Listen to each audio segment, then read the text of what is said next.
السلام علیکم ورحمۃ اللہ وبرکاتہ۔ دین اسلام نے ہر موقع محل کی مناسبت سے ہماری رہنمائی فرمائی ہے، تو راستے میں بیٹھنا چاہیے یا نہیں چاہیے؟ اگر راستے میں بیٹھنا ضروری ہے تو پھر راستے کو اس کا حق بھی دینا ہوگا۔ تو آئیے حدیث مبارکہ سے ہم دیکھتے ہیں کہ دین اسلام نے ہمیں کیا تعلیم دی ہے، خاص طور پہ راستوں میں بیٹھنے کے حوالے سے۔ ابو سعید خدری رضی اللہ تعالیٰ عنہ ارشاد فرماتے ہیں کہ نبی علیہ الصلوۃ والسلام نے ارشاد فرمایا ایاکم والجلوس علی الطرقات، کہ راستوں میں بیٹھنے سے آپ نے بچنا ہے۔ تو صحابہ نے کہا کہ راستوں پہ بیٹھنا تو ہماری مجبوری ہے، کہ راستوں پہ جب ہم سفر کر رہے ہوتے ہیں تو وہاں ہم نے بیٹھنے کی باقاعدہ جگہ بنائی ہوئی ہے، وہاں ہم بیٹھتے ہیں، آپس میں باتیں کرتے ہیں، وہاں ہماری مجالس بھی ہو جاتی ہیں۔ تو جب نبی علیہ الصلوۃ والسلام نے ان کی یہ بات سنی تو کہا کہ اگر آپ کو وہاں بیٹھنا ضروری ہے تو پھر آپ کو راستے کا حق دینا ہوگا۔ تو صحابہ نے کہا قالوا وما حق الطریق، کہ نبی علیہ الصلوۃ والسلام راستے کا بھی کوئی حق ہوتا ہے؟ تو نبی علیہ الصلوۃ والسلام نے ارشاد فرمایا جی ہاں، راستے کا بھی حق ہوتا ہے۔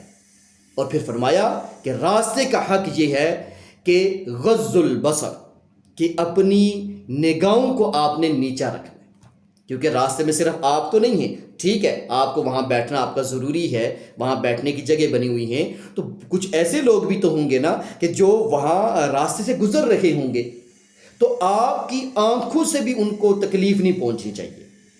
اور دوسرا کہا کہ کف الاذی، کہ کسی کو کسی بھی طرح کی تکلیف نہیں دینی۔ اور تیسرے نمبر پہ کہا کہ رد السلام، کہ آپ راستے پہ بیٹھے ہوئے ہیں، گزرنے والا جب بھی آپ کو سلام کہیں گے تو آپ نے اس کا جواب بھی دینا ہے۔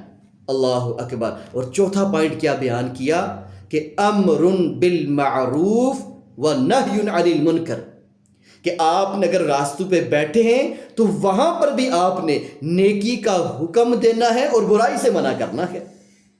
اور ہماری سیریز چل رہی تھی امر بالمعروف اور نہی عن المنکر پہ، تو یاد رکھیے گا کہ اگر آپ راستے کے کنارے پہ بیٹھے ہیں، اپنے کسی کام کے اندر مصروف ہیں، تو 4 کام ہم پہ ضروری ہیں۔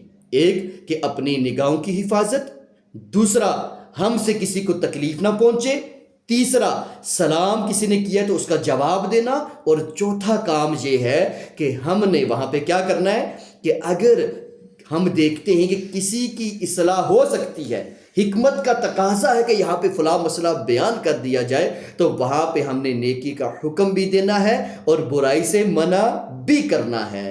تو کتنا خوبصورت اسلام ہے ہمارا، الحمدللہ۔ اس نے ہر موقع محل کی مناسبت سے ہماری رہنمائی کی ہے۔